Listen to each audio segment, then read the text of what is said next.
Hello friends, सस्ने स्वागत आहे आपलं दापोली किनारा या माझ्या यूट्यूब चॅनलवर। आज आपण अक्का मसूरची खूपच स्वादिष्ट अशी झणझणीत आमटी बनवणार आहोत। गॅस पेटूया, मोहरी घेऊया, तेल घेऊया। मोहरी घातली आणि 2 चमचे तेल घेतलेलं आहे। जिरे घालूया,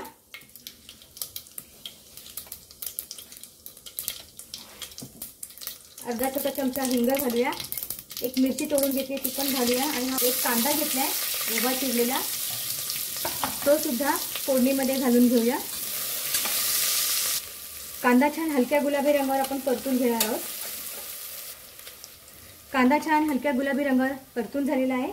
आता आपण त्यामध्ये अर्धा चमचा आलं लसूणची पेस्ट घालूया, आता परतून घेऊया। आता यामध्ये आपण मसाले घालून घेऊया। लाल तिखट मसाला घालूया। तिखट आपल्या आवडीनुसार घालायचं, आपल्याला किती तिखट लागतं त्यानुसार तिखट घालायचं। आणि अर्धा चमचा हळद पूड घालूया आणि काळा मसाला घालूया। आपण इथे 2 चमचा लाल तिखट मसाला घातलाय, 2 चमचे काळा मसाला घातलाय आणि अर्धा चमचा हळद घातली आहे। तिखट आपल्या आवडीनुसार घ्यायचं आहे। आणि आपण आता या मसाल्यामध्ये बघा भरपूर अशी कोथिंबीर घालून घेणार आहोत। कोथिंबीर छान अशी परतून घ्यायची या मसाल्यामध्ये। आता यामध्ये एक मोठा टोमॅटो चिरून घेतला आहे, तो घालून घेऊया। टोमॅटो सुद्धा छान असा परतून घेऊया। 200 ग्राम अख्खा मसूर मी गरम पाण्यामध्ये भिजत ठेवला होता 2 तास, त्यातलंच थोडंसं पाणी घालूया आपण या फोडणीमध्ये। टोमॅटो सॉफ्ट होतील आणि मसाला पण छान एकजीव होईल। झाकण ठेवूया म्हणजे टोमॅटो लवकर सॉफ्ट होतील। काळ्या मसाल्याच्या ऐवजी गरम मसाला घातला तरी चालेल। पण छान असा मसाला परतून झालेला आहे। टोमॅटो सुद्धा बऱ्यापैकी सॉफ्ट झालेले आहेत। तर बघा आता अख्खा मसूर घालून घेऊया, जो आपण 2 तास भिजत ठेवला होता गरम पाण्यामध्ये, तो घालून घेऊया।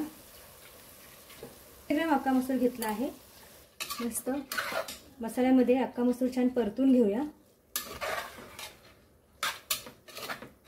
मसूर छान परतून झालाय। आता आपण त्यात पाणी घालूया।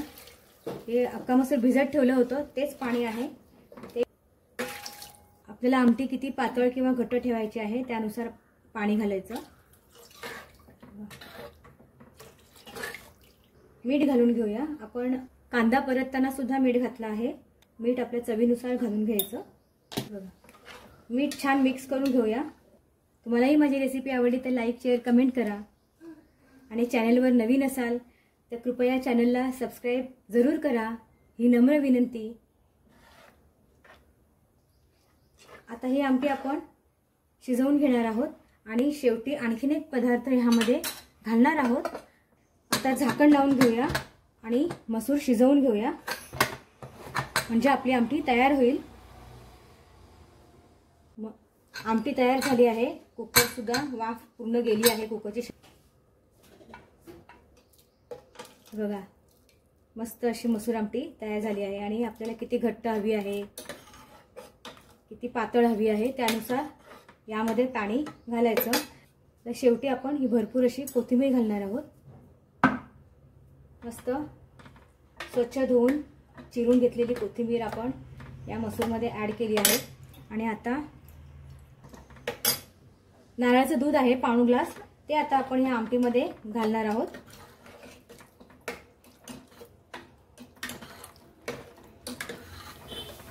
हे बघा खूप छान रंग आला आहे।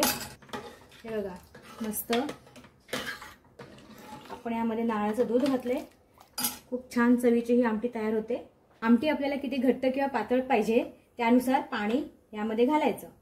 हे बघा खूपच छान चवीची ही आमटी बनवून तयार झाली आहे। आता आपण ना त्याला मस्तपैकी अशी उकळी काढूया।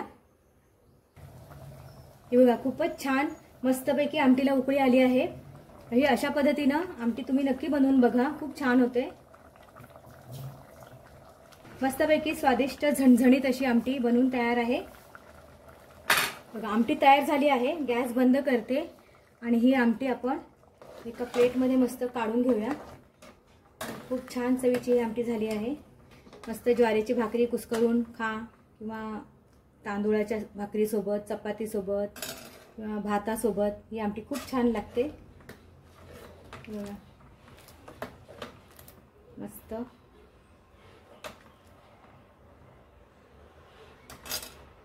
स्वादिष्ट आणि झणझणीत अशी अक्का मसूरची आमटी बनून तयार आहे.